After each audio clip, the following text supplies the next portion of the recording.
Étudier le DAF, même Aleph, dans Maseret Nedarim, nous reprenons de ligne à la fin du DAF, même Amoud Bet, Rabbi Amin, qui ont une autre girsa où c'est marqué Rabbi Avin, Amarab, ça permettrait de lier cette nouvelle halakha à ce qui était dit précédemment.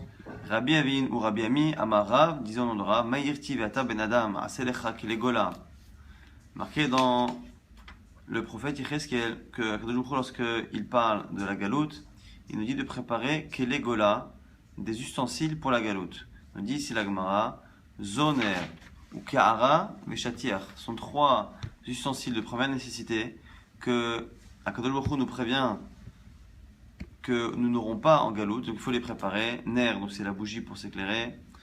Ka'ara, c'est l'assiette dans laquelle on peut manger. Et Shatiar, c'est une peau sur laquelle on peut dormir ou éventuellement aussi manger. Et dans le même genre, la Gemara va expliquer ce qui est marqué dans les parachiotes qui parlent dans des varim, qui parlent kitavo des klalotes, de ce qui arrivera en Am Israël en galoute s'il n'écoute pas Kadosh Baruch Hu. Il est marqué Ve'avata et toivecha, tu serviras ton ennemi. Et à un moment donné, on nous dit Ufro serkol, avec un manque de tout, c'est-à-dire que tout nous manquera. Et ici, on nous dit Amar Rabbi Ami Amarav, et là aussi, il y en a qui disent que c'est Rabbi Avin, Amar Ravin Amarav, Beloner ou Belo Shulchan, qu'en galoute, on n'aura ni bougie, ni shulchan, ni table sur laquelle manger. Rav Chizda Amar Belo Isha, lui dit que c'est sans femme. Rav Sheshet Amar Belo Shamash, sans shamash. Rav Nachman Amar Belo Dea, sans Dea, donc sans connaissance de Torah. Tana, Belo Melach ou Belo Revav. Il y en a qui dit que c'est sans sel, et sans Revav, et sans huile. Amar Abaye, Abaye nous dit Naktinan en ani la Bedea, il n'y a pas de pauvre, si ce n'est un pauvre à qui il manque de la connaissance et de la chorma. Et donc c'est pour aller dans le même sens que Rav Nachman pour dire que ici, cette pauvreté, ce manque, c'est justement le manque de Dea, le manque de connaissance. Et dans le même genre, le Mar avant Eretz Israël on disait Amré, Dedabe Kulabe, Delodabe Mabe, celui qui a de la sagesse, de la connaissance, il a tout en lui, celui qui n'en a pas, il n'a rien en lui. Dakane Machaser, Dalokane Makane, celui qui a acquis justement cette connaissance, qu'il a non seulement apprise mais qu'il a retenue, eh bien il a une acquisition. Et celui qui n'a pas acquis justement cette connaissance qu'il a étudiée, eh bien finalement qu'a-t-il comme acquisition, puisque rien ne lui sert s'il n'a pas cette connaissance de Torah qu'il n'a pas réussi à acquérir. Amar Rabbi Alexandrie, Amar Rabbi Chia bar Abba, Ein achole omen mecholo ad shemochalino kol avonotav. Shinema, le nous dit Rabbi Alexandrie au nom de Rabbi Chia bar Abba, un homme n'est guéri que si on lui a pardonné toutes ses fautes. Et c'est marqué dans le Télim, en parlant de Kadosh Baruch Hu, qui pardonne toutes les fautes, et qui guérit de tous les maux. Et ici, on a tendance à dire que les deux parties de la phrase répètent plus ou moins la même idée, de dire que finalement, les deux vont ensemble, que la refoua, la guérison d'une maladie, et le pardon des fautes sont deux choses qui vont en général de pair.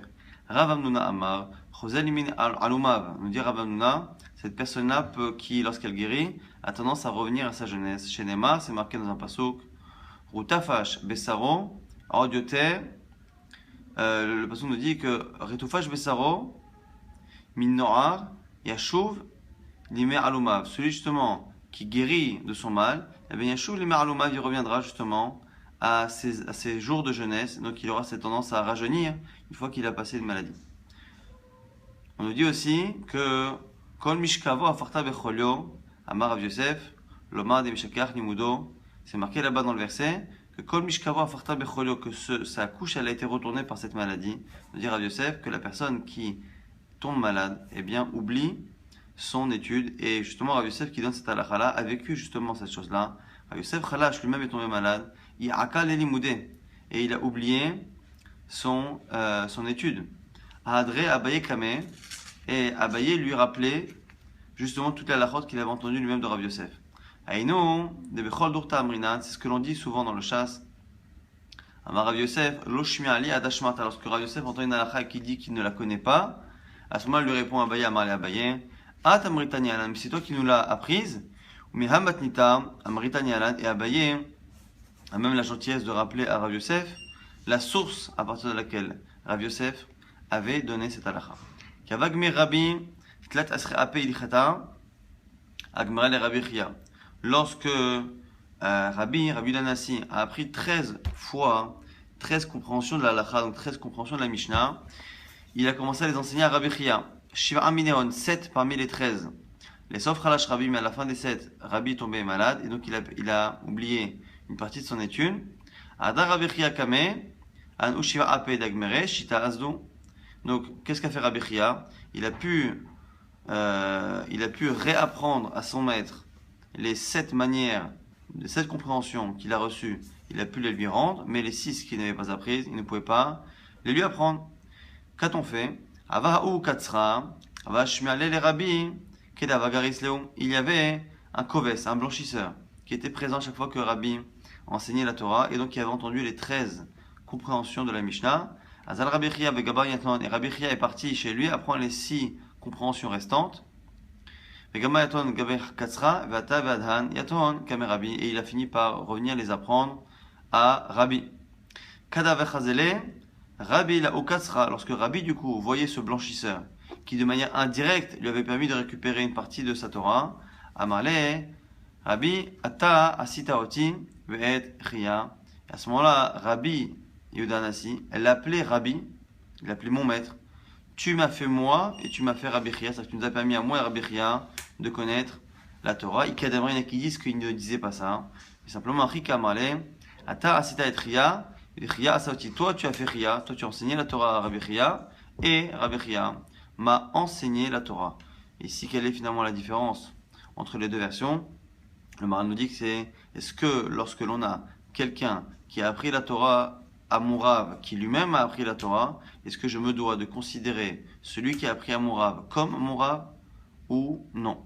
Et c'est ici les deux versions. Dans la première version, on voit que ce blanchisseur, même s'il n'a rien appris à Rabbi, comme il a appris à Rabbi Chia, qui lui a appris à Rabbi, eh bien, Rabbi le considère comme son maître, ce qui n'est pas le cas dans la deuxième version. Et c'est ça plus ou moins l'idée, comme ça qu'explique le Maharal, les deux versions de cet enseignement. Marabi Alexandrie, Marabi Chia Baraba, Gadol Nes Shinasa Lechole, Yotem Minanes Shinasa Lechanani Mishael Vazaya. Plus grand est le miracle qui est fait à un malade qui est guéri que le miracle qui a été fait dans la fournaise avec Hanania, Mishael Vazaya. Pourquoi? Shel Hanania, Mishael Vazaya et Shel Hediot. Parce que le miracle qu'il y a eu au moment de Mishael, Hanania et Vazaya, c'était un feu, et finalement ce feu-là, Hachem a fait en sorte qu'il ne soit pas brûlé, mais n'importe qui aurait pu l'éteindre.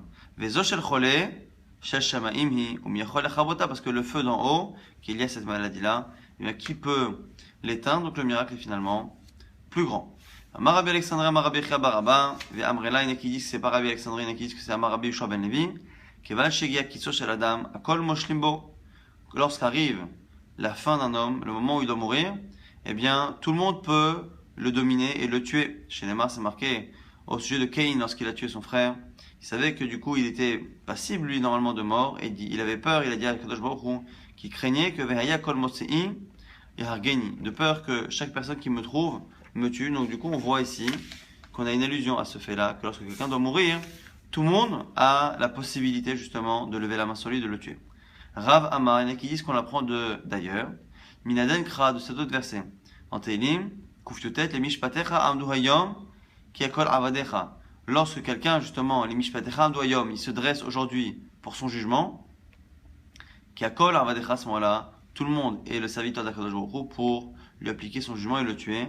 Et la Gemara va rapporter ici deux marasim de histoires pour illustrer cette chose-là. Rabba, Barshila, Amrule, Shachiv Gavra Gavoa, Avarachiv, Girdona Zutra, Mata Titora, Istavit, Shadie Veka Shachiv. Il y avait un homme très très fort qui se promenait sur une petite mule qui, lorsque cette mule est arrivée devant un pont, a eu peur, a eu un moment de folie et l'a jeté dans le fleuve et il en est mort. Et du coup, c'était ici une mort qui paraissait inattendue pour quelqu'un de cette force physique. Car c'est à ce moment-là que Rabba Barshila dit lui aussi, on lui applique ce statut-là. Le Mishpatecha Amdoyom, c'était ton heure à toi, et donc finalement, n'importe quel animal bénin, non dangereux, a pu finalement mettre à mort cette personne-là. Shmuel, Chazé Laou, Korkita Da'akrava, Yativa Alakokta, Avranahara. Il a vu un jour, Shmuel, un scorpion, être sur le dos d'une grenouille et traverser le fleuve. Donc traverser le fleuve de manière assez anormale. Tarka Gavra, Umaït. Et lorsqu'il a passé le fleuve, ce scorpion-là est parti piquer un homme et le tuer. Car Ali Mishpatecha Amdoyom, à ce moment-là, il a dit aussi le même verset. c'était ton heure aujourd'hui. Donc c'est pour ça que ce scorpion-là a eu cette possibilité de traverser de manière assez originale le fleuve, justement pour le tuer. C'était son heure, donc il fallait mourir. Amar Shmuel, En Mevakirin Tachole, et là, Shemi Chashel Hazato Haman nous dit ici, Shmuel, on ne va rendre visite qu'à celui qui a eu justement le soleil qui se levait, qui a vu le jour se lever et qui a été renforcé par ce soleil mais qui n'a pas justement guéri. L'Agma dit quoi? C'est possible qu'on ne va voir que ces gens-là. La Fouké Maï, de quoi parle-tu? Qui ne doit pas t'en voir? L'Agma nous dit la Fouké Hadetanya, non. En fait, ce qui veut dire, c'est qu'il y a certains malades qu'on ne doit pas voir. Rabbi Yosef ben Prata, même Mishon Rabbi Eliezer, non Rabbi Eliezer, En Mevakirin, lo chole ma'im, velo chole aïn, velo mechusha rosh. On ne rend pas visite à quelqu'un qui est malade au niveau des intestins, velo chole aïn, ni qui a des maux qui sont liés aux yeux, ni des maux de tête. Bish lama chole ma'in, Mishon Kisoufa, l'Agma dit je comprends. Les douleurs intestinales, c'est parce que c'est une honte pour la personne de devoir aller à chaque fois faire ses besoins. Et la cholé aïn, rosh, mais celui qui a mal aux yeux va à la tête, pourquoi? Shum de Rabiuda, ce que Rabiuda nous disait, Dibura, Kasha, Laïna, ou Malel et Ishta, parce que la parole est mauvaise, néfaste. Pour celui qui a mal aux yeux, c'est quelque chose qui dérange lorsque la personne parle, mais par contre, ou Malel et Ishta, c'est bon pour celui qui a de la fièvre. Amar Rava, au sujet justement de la fièvre, Rava nous dit, Ha-ishta, il a de par 20 cas des malacha des motards, ma'ale. Nous dit Rava que la fièvre, lorsqu'elle n'est pas l'envoyé de l'ange de la mort, eh bien, elle fait du bien à l'homme, elle permet justement de le protéger. Qui chizra, les dicles comme les ronces qu'il y a autour d'un arbre, d'un palmier qui le protège des animaux. Chad litlatin yomin, lorsque c'est à un rythme de une fois par mois. Qui tiriyaki les gouffas, c'est aussi bon, même nous dit Rava, qu'une sorte de mélange de médicaments qui permet à la personne justement de se protéger. Donc ça a cette capacité justement à immuniser la personne d'autres maladies. Rav Nachman bar Yitzchak Amar, Lohi, Velo Tiriyaka, nous dit ici Rav Nachman bar Yitzchak, je préfère ne pas avoir de fièvre, ni son avantage, ni son inconvénient, tellement une fièvre qui dégénère peut entraîner quelque chose de grave, voire la mort de la personne. Amar Abamar bar Yonatan Amar Rav Yechiel, Arsan, il a fait le cholé le fouato. Nous dit ici Rabba, le fils de Yonatan, au nom de Rav Yechiel, eh bien, que Arsan, c'est bon pour un malade pour le guérir. Alors, c'est quoi ce Arsan? On va voir ici deux versions. Quoi qu'il arrive, tout le monde sera d'accord de dire que c'est finalement de l'orge dont on a enlevé justement les écorces. Et ce sont en fait à chaque fois de l'orge d'une vieille récolte qui est triée justement dans un tamis et qui est justement les premières choses qui sortent de ça. Simplement, première version, on parlera des grains eux-mêmes. Dans la deuxième version, on parlera de la farine. Mayarsan, Amar Rabbi Yochanan. Rabbi Yochanan nous dit première fois, Chouchla de Sare Atikata. Donc, c'est des grains d'orge anciens, mais qui n'ont plus leur écorce. Des Reshnafia qui sortent en premier du tamis lorsqu'on les trie. Amar Abaye, Baye nous dit là-dessus, Barian Bishula, Kain Bisra des Torah, comme ils sont durs, ils ont besoin d'être cuits longtemps comme de la viande de taureau, qui est une viande dure qui a besoin de beaucoup de cuisson. Rav Yosef Amar, Smide de Sare Atikata des Reshnafia, lui dit que c'est la farine de cet orge ancien qui sort en premier du tamis. Donc, mais là-dessus, encore une fois, Abaye nous dit, Amar Abaye, Barian Bishula, qui Bisra des Torah, ça aussi, ça nécessite une longue cuisson comme la viande de taureau. Rabbi Yochanan, Bordam, en evakirin, mais en maskirin shemo. La maladie de Bordam, eh bien, on ne va pas avoir ce type de malade et on ne mentionne pas le nom de cette personne-là associée à la maladie. Pourquoi? Maïta'ama, pourquoi on ne va pas le voir? Rabbi Lazar, mipne sheo kemanan novea. Parce que celui qui a cette maladie intestinale a tendance justement à avoir un débit qui est constant, qui fait que la personne est obligée d'aller aux toilettes très très fréquemment. Rabbi Lazar, la manicrochemo Bordam, pourquoi on l'appelle Bordam? Shokemaya Novea, pour la même raison. Bor dam, c'est une allusion à la fois aux pertes de sel, aux pertes de sang. Bor, c'est un puits. Dam, c'est le sang. Et donc, du coup, puisque le nom de la maladie connote le symptôme, qui est un symptôme qui n'est pas très respectueux pour la personne qui est concernée, ben on évite de mentionner le nom de la personne en public associé à cette maladie-là. On avait dit dans la Mishnah, lorsqu'il y avait un éder entre deux personnes, eh bien, on pouvait guérir la personne qui a un éder normalement, qui ne peut pas profiter de moi. On a le droit de lui faire refoua ta nefesh, une refoua de nefesh, de l'âme, mais pas une refoua de l'argent. On me rappelle au refoua ta nefesh, aval le refoua maman. La Gemara essaie de comprendre c'est quoi cette différence. Eric Katane. Il est madé refoua ta nefesh bechinam, Urfouat mamon besachar, nous on pense que c'est le même type de guérison. Simplement une fois gratuite et une fois payant.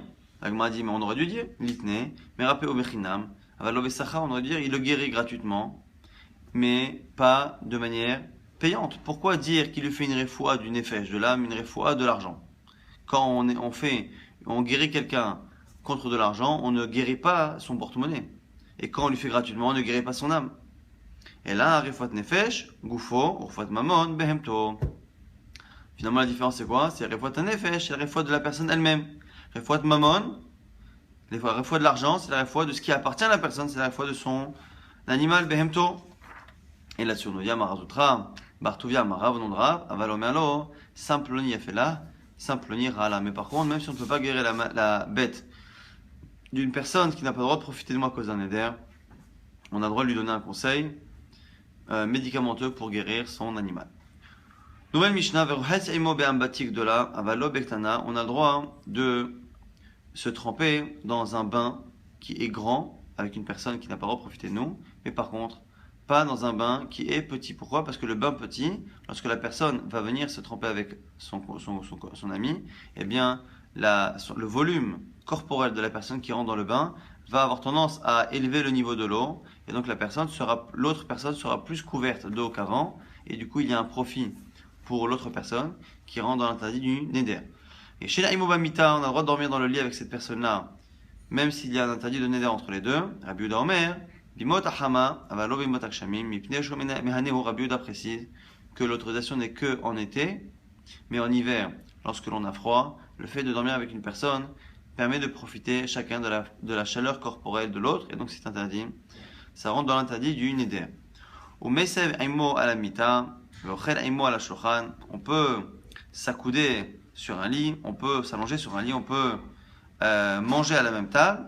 Aval l'omina tamchouy, mais on ne peut pas manger d'un plat commun tamchouy, cette assiette-là commune que l'on tourne entre les personnes et qu'on n'a pas le droit de manger justement avec la personne qui est un éder, parce que comme finalement chacun prend sa part, si à un moment donné je laisse mon tour, eh bien je donne plus de part aux autres personnes, dont à la personne qui est justement en éder par rapport à moi, donc de peur que finalement si une des personnes passe son tour, fasse profiter celle qui n'a pas le droit de profiter, eh bien on ne mange pas d'une tamchouille, sauf on a le droit de manger ensemble du tamchouille à choser. Tamchouille à choser, l'ami Nagmara le dira à la fin, c'est un tamchouille qui choser la balveille qui revient à son propriétaire avec encore une fois de la nourriture, c'est-à-dire qu'il y a tellement de nourriture dans cette assiette commune que finalement la part que moi dont je vais me priver ne va pas donner plus aux autres, puisque finalement les autres auront quoi qu'il arrive de quoi manger, même de quoi laisser un reste. Par rapport à cette halakha de Ambati et du lit, l'Agmara rapporte une braïta. Tanya, lo yichatz aimo be'ambati velo yishan aimo b'amita. On ne peut pas, si la vie ici de Rabbi Meir qui nous dit qu'on ne peut pas aller dans un ambati avec une personne sur laquelle on a un neder, sans préciser grand ou petit, velo yishan aimo b'amita, ben gdola ben ketana, et on ne dormira pas dans le lit, et encore une fois, que ce soit le lit ou le ambati, que le lit ou le ambati soit grand ou petit, il n'y a pas de différence. Dit vrai Rabbi Meir, c'est Rabbi Meir, donc il n'est pas d'accord avec notre Mishnah. Rabbi Yehuda Omer, Rabbi Yehuda nous dit, Kedola bimotak shamim, ketana bimotak chama mutar. Ça dépend. Le lit, si on est en hiver, eh bien, le petit lit est interdit parce qu'il y a ici un profil lié à la chaleur corporelle de l'autre. Si le lit est grand par contre et qu'il n'y a pas ce profil-là, non. Et un petit lit, eh bien, un petit lit, bimotak chama, eh bien, sera autorisé que bimotak chama, que en été. Roches aimo, bambatik de là, ou mazia aimo, miktana. Et Rabbi Yehuda continue de nous dire que par rapport au ambati, c'est que dans l'ambati, dans le bain grand, qu'il est autorisé de le faire, mais par contre, dans la partie qui n'est pas un bassin, mais qui est une partie juste le hammam où on reste là-bas pour transpirer, eh bien on a le droit de rester avec une autre personne, même s'il y a un éder, ou mazia aimo, miktana, même si le ambati est petit, parce qu'on ne part pas du principe que dans un petit ambati, la chaleur corporelle de l'autre peut faire profiter, faire transpirer l'autre. On part du principe qu'il n'y a pas de profit par rapport à la transpiration, simplement profit par rapport au bassin qui, lorsqu'une personne va rentrer dans l'eau, va avoir cette faculté-là à augmenter le niveau de l'eau. Aval mesev aimo ala mita, uchenimo ala shulchan, aval ominatam chouy, aval ochel ominatam chouy achoser. On reprend finalement dans la Mishnah ce qu'on avait dit, qu'on peut manger à table avec lui, on peut s'accouder, on peut manger On ne peut pas manger Mechila du tamrouille de ce plat commun, sauf si c'est tamrouille à Chosé, la Gemara précise, Rabbi Yosef, Bechanina, Mina tamrouille à Chosé, le Balabait, ce tamrouille qui revient à son propriétaire et qui revient justement avec encore de la nourriture, qui montre justement qu'il n'y a pas de reste, qu'il y a des restes, je veux dire, et donc du coup, le fait que chacun se prive ou pas n'a aucune incidence sur la part que le prochain va avoir. Lo yochela imomine evus, chez Ifna pour Alinoni de la nouvelle Mishnah, qu'on n'a pas le droit de manger de cette grande assiette commune qu'il y a devant justement les employés, car les employés mangent ensemble et qu'en général, il n'y avait pas tant de reste que cela, et donc du coup, on part du principe que le fait de laisser sa place à l'autre pouvait lui donner un profit. Velo yarasa imo be'oman, et ils ne peuvent pas creuser ensemble des endroits par rapport aux vignes, creuser des tranchées par rapport aux vignes. Dit vrai Rabbi Meir, ça c'est Rabbi Meir. Chachamim omrim, Chachamim disent, oh c'est, non, il peut le faire tant qu'il est loin de lui. Quel est ici le problème de creuser dans des tranchées qui sont à côté les unes des autres? C'est que le fait de creuser finalement dans mon terrain va avoir tendance à ramollir, à rendre un peu plus meuble la terre qui est à côté. Donc si c'est mon prochain qui est à côté, je vais lui ramollir sa terre, et lorsqu'il va devoir la labourer, il aura finalement une terre qui sera plus facile à labourer qu'avant le fait que moi je travaille ma propre terre. Donc du coup, si je ne peux pas faire profiter mon voisin à cause d'un éder, je ne peux pas, dans certains cas, labourer mon champ ou les tranchées de mes vignes de peur de lui faciliter le travail. Alors ici, nous on a l'impression au départ que Rabbi Meir n'interdit que lorsque l'on est proche. Mais après on voit que Chachamim n'ont l'air d'autoriser que lorsque c'est loin. Donc comme si lorsque c'était proche, ils étaient d'accord. La Gemara précise. Bekarov l'obligé des Assir, lorsque les deux tranchées sont proches, tout le monde est d'accord que c'est assourd. Que ce soit Rabbi Meir ou que ce soit Chachamim. Et Kamer appelé les Harakame parce qu'effectivement, il a tendance à ramollir la terre de son prochain. Qui pliguait, la marloquette est Berachok lorsque c'est éloigné. Rabbi Meir, ça va. Gazrinan Rachok Mishum Karov, Rabbanan, c'est vrai. Au Gazrinan, on a une marloquette Rabbi Meir Chachamim. Est-ce que même lorsque c'est loin, on évite de le faire de peur qu'on finisse par le faire de près, qu'on fasse un vrai profit ou pas? C'est la marloquette entre Rabbi Meir et Chachamim. On va très rapidement récapituler tout ce qu'on a vu dans le DAF. On a vu que malheureusement en exil, eh bien, Akadosh Baruch Hu pouvait même nous enlever les ustensiles minimums qui sont justement l'assiette, la table, le nerf, le shamash, quelqu'un pour nous servir, et même la chokhma, la déa, qui fait partie de la haniyut, qui peut être enlevée en galout.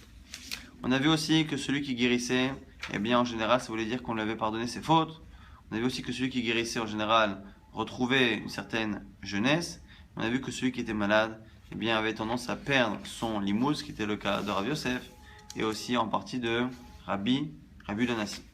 On a vu aussi plusieurs mémorotes qui disaient que celui qui guérit d'une maladie, eh finalement, bénéficie d'un miracle plus grand que celui qui est sauvé d'une fournaise ardente, comme celle de Hanania et Michel Barzaria.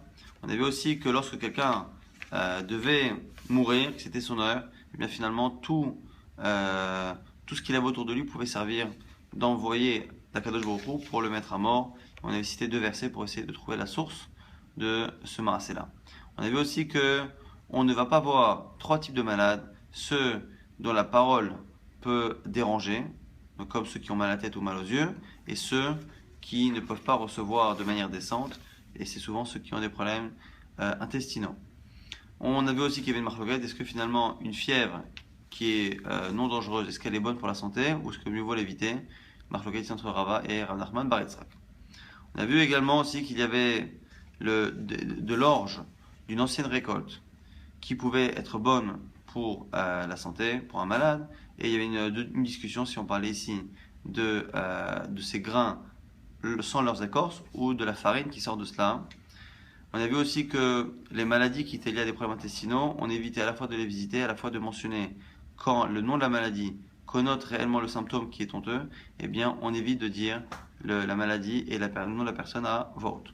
On a vu aussi que Refouat Hanefesh et Refouat Mammon, c'était le fait qu'on avait le droit finalement de soigner une personne, même s'il y a un éder, parce que c'est une misa, mais qu'on n'a pas le droit de soigner sa bête.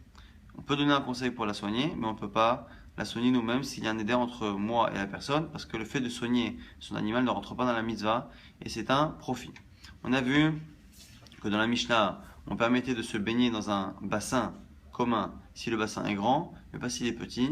Et dans le lit, on avait une marloquette avec Rabbi Yehuda entre si on faisait une différence entre l'été et l'hiver, puisqu'en hiver, finalement, on fait profiter la personne de sa chaleur corporelle. Et on a vu que c'était une marloquette entre Rabbi Meir et Rabbi Yehuda. Rabbi Meir ne fait pas de distinguo. Et finalement, il interdit tous les types de bains et tous les types de lits, alors que Rabbi Yehuda fait un distinguo entre les petits et les grands. Et on a vu qu'au niveau du tamprout de l'assiette commune, on faisait une distinction. On faisait une distinction entre le tamrouille, cette assiette commune, qui a une quantité qui est limitée, et celle qui a une quantité dépasse largement celle des convives. Et à ce moment-là, on peut manger avec la personne qui est en éder par rapport à nous, car même si on laisse notre repas, on sait très bien qu'on ne va pas lui donner plus que cela. On a établi avec une marloquette entre Rabbi Meir et Chachamim. Tout le monde était d'accord qu'on n'a pas le droit de labourer, de travailler son champ, de creuser à côté du champ de mon ami avec qui j'ai un éder, car le fait de creuser ma terre va avoir tendance à ramollir la sienne et à aider justement sa harisha, le fait qu'il son labourage futur. Simplement, la marloquette Rabbi Meir et Rabbi Yehuda et Chachamim, c'est est-ce que on interdit même de le faire lorsque je suis loin de son terrain, de peur que finalement je le fasse de près et que je finisse par, encore une fois, lui ramollir sa terre et l'aider dans son travail de la terre.